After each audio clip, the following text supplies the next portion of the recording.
มาทอดฟืนดิบอาการไฟไม่เข้าเครื่องแกะฝาด้านบนน็อตออก4ตัวตำแหน่งตามที่ผมวงไว้ครอบออก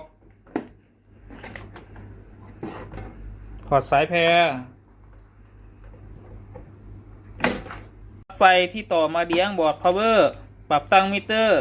250โวลต์ VAC ตำแหน่งวัดไฟสายไฟสีน้ำเงินแล้วก็สายไฟสีแดงจากนั้นเสียบปลั๊กไฟให้ดูเข็มมิเตอร์มีไฟจ่ายมากรณีไม่มีไฟจ่ายมาให้มาดูโทโมฟิลตำแหน่งนี้ด้านในตามที่ผมวงไว้ปรับตั้งมิเตอร์วัดไฟ DC ที่จ่ายออกจากแผงบอร์ด10โวลต์ DC ตำแหน่งวัดไฟ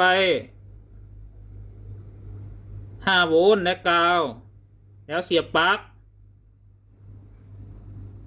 ให้ดูเข็มมิเตอร์ไม่ขึ้นแสดงว่าแผงบอร์ด power supply ไม่จ่ายไฟ